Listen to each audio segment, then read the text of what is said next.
Welcome back to this video. This is a continuation of the C# beginner series.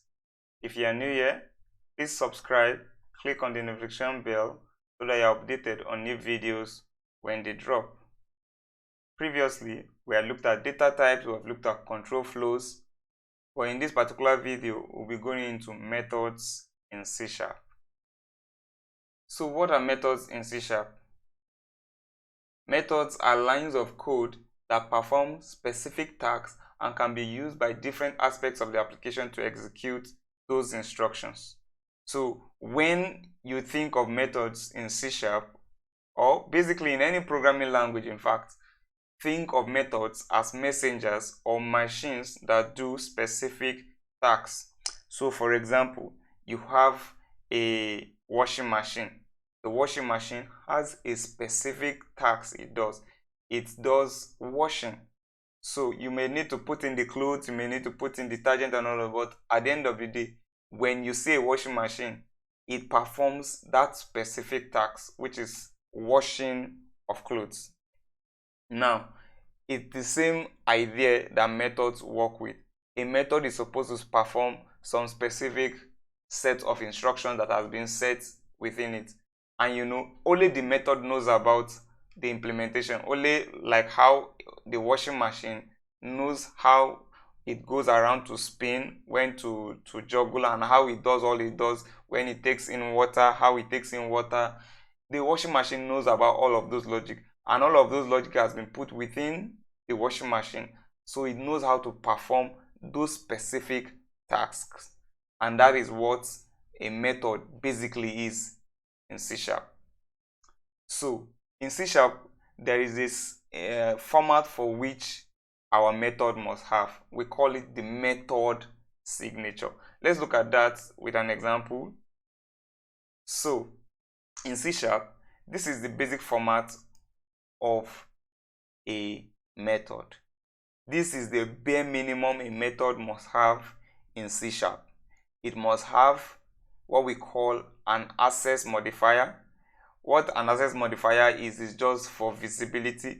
We will be talking about this in subsequent videos, so I won't touch on this just yet.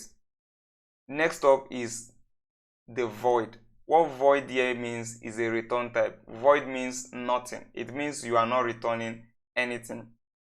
So imagine we have a machine that just does something and doesn't really give out an output per se. It just does some manipulations with some things and it doesn't really have any impact. It doesn't really rather return anything. So that's when we have, for such machines or such methods, that's why we have void. The method name is just basically the name. For example, we say a washing machine. That's the name of that device that does those specific sets of instructions. So method name can just be anything. Imagine it as being a variable name. It is just a variable, as simple as that. So once you as much as you can give any name to a variable, it's the same applies to method name. As far as it's not a keyword, it's fine. Also, this open and close parenthesis is compulsory for a method. So you must have this open and close parenthesis here whenever you are working with methods. And lastly, you must have this open and close curly bracket. So this open and close curly bracket defines the bounds for which your instruction sets are. So for example, this is where I come in to put in my logic. And so when you call in this method name, it knows to perform the instructions within the curly brackets. So within the curly brackets is where you pass in the instructions or set of instructions you want it to perform. So that is methods in C#. However, method can take in input. So for example, to our washing machine example, when you want to wash, you will give it clothes, dirty clothes, and you also give it detergent. So let's say we have this as a washing machine. So in the input, you give it clothes. So we have, let's just use string, or since you could have more than one clothes, so let's just use a list of string. So we have clothes, our washing machine accepts clothes, and our washing machine can also accept detergent, because we must give it an input detergent. So this is where we pass in inputs for methods in C#.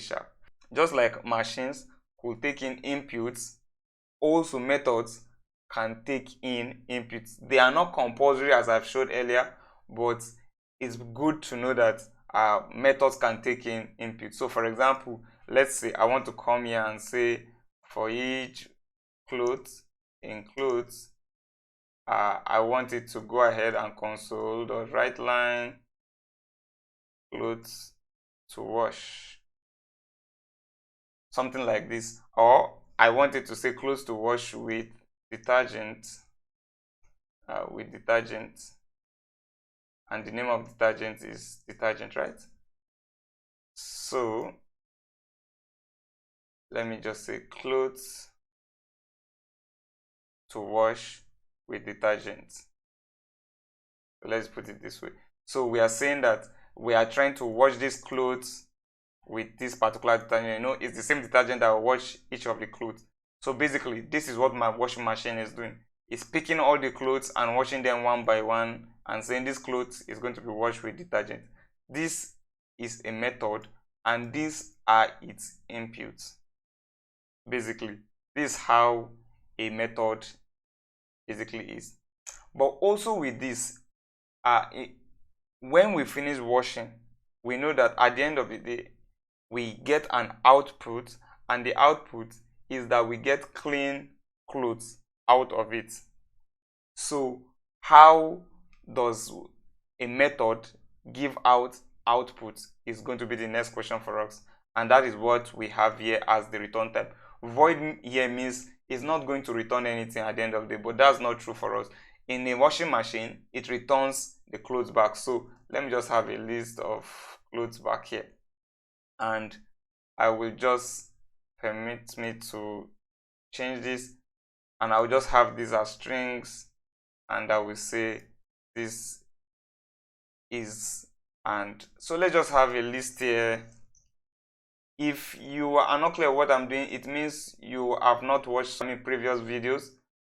Please go ahead to watch those so that you can understand what we are trying to do. Yeah, we are just using list, and we're going to be adding to the list. And here, when you want to give out an output, we use the return in C# here. So I'm saying that I want you to give out an output of this particular list. And what is this list?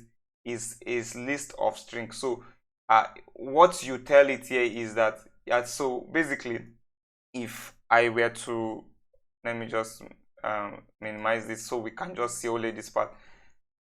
What this method this method signature is that you are telling it that this is public. We'll come back to this in subsequent videos. I've said that.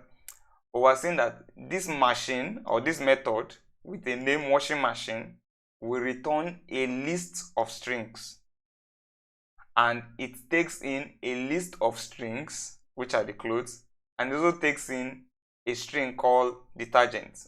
And when it's done with all these inputs of clothes and detergent, we're expecting an output that will be a list of strings.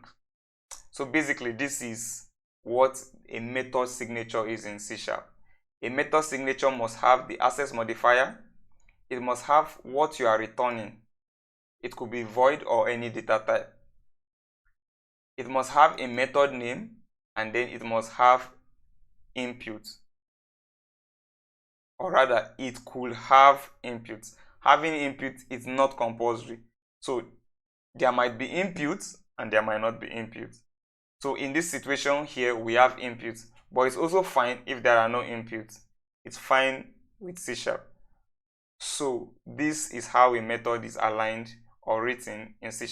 So each time we call a washing machine, it will perform this set of instructions. That is basically what a washing machine does. And that is basically how a method works in C#. That whenever you call it, it goes and performs those set of instructions. So if we look at our slide here, we say that we have the access modifier is just for visibility of the method. We will come back to this, as I've said in previous video. We have the return type, which could be void or it could be any data type. We have the method name, which could be anything, just like a variable, so far it's not a reserved word. And then we have the parameters, which are the inputs to the method. And I've said that those are not compulsory. So now, why will I want to use methods when I'm writing my program? So let's look at that with this example here in program.cs. I have written this small application out, just a simple application. If we run this, we will see that it's just basically going to console log all of this content here. Just as we see here, it's just going to do console write line. It's saying hope to see you again. It does this here, then a new customer just arrived, then it does it here again, and then it does it here again, basically. And that is what this program just does. Now, you see, if I were, so let's say that this is what it does normally, or let's say we made a mistake here, and I wanted to say that we are, but you see, I'm changing it here, but I need to change it everywhere here and here. This is not efficient. So what we could do is, when you repeat something over and over again, usually it's advisable to make it into a method. So what I could just do is, I will just have my void and let's say greetings. Let's call this greetings, and I will just copy this here, just in the interest of time, copy this here, and I will just have greetings. Sorry, greetings. And basically what this does is, each time it sees these greetings, it knows that, oh, I am supposed to perform this set of instructions. So what I will just do here is, I will just, instead of this, I will just make this greetings, and this also will be greetings. So if I run the application, we will see that it's going to perform exactly the same thing. And why is this efficient? Is because if I wanted to change something here now, maybe I didn't want exclamation mark, we just wanted to put a full stop, I just need to make the change in one place, and I will just rerun the application again, and we'll see that it takes effect in all of them. You see, it's just a full stop now, the exclamation marks are out, and I just needed to make the change in one place. This is one of the biggest motivations for using methods in C#. Now you will notice that we do not have the public here. That is something we will talk about in future. By default in C#, if you do not put in a public, or you don't, like I said we should put there, it defaults it to something else, and we'll talk about that in subsequent videos. So just know that in the compiler, it has actually put an access modifier for us there by default. So even if we don't put that, the compiler knows to put it by default. So if we go back to that other method here, if I remove this, you will see that it doesn't complain, because it has put in a default value there. And that is how C# does. It does some things for us out of the box. So that's one of such things. So this is methods, and this is how methods are used in C#. And I've just shown us one of the motivations for having methods in C#. Imagine if you had these greetings used, or this particular string, 3 of them, this particular instruction set used in 1,000 places in your application. So it means that you need to go to 1,000 places to make this change that you wanted to make. But now, because it was in a method, I could just make a change to that particular method, and everywhere I've used, even though it's in 1,000 places, that change will take effect because I have been able to make them into methods. So you see, this here is what we call calling the methods. That's what we call all of this. We say this is calling the method. So I hope this was clear, and I hope that this was very explanatory. These are methods, and we'll be using method extensively. As a programmer, you can't survive without methods. In fact, you can't do without method. It's just that we cannot, and program.cs has been changed over the years. Previously, you will see that this program.cs is actually within a method. Usually is within a .main cs. So let me just do that now. So all you just need to do, if you right click it and you press this, or you do go control dot, you will see say convert to program.main. And if I press that, you will see that what it does is that our code has actually just been within a method all this while. If you look at this, if I collapse this, you will see that this is just a method with a method signature. Private, we'll talk about this. As I've said, this is just an access modifier. You will see, don't worry about static. It's something we'll also talk about. So, but you look at here, we have void, which is the return type, meaning that this method will not return anything. Whoever is calling this method will not get anything back from this main method.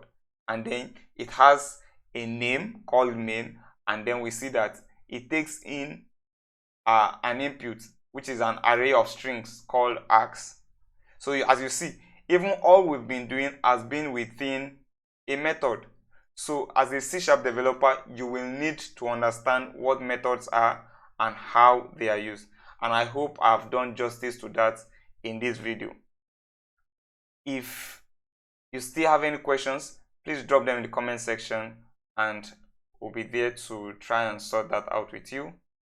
Thank you, and I'll see you in the next video, where we'll be talking about classes and objects in C#.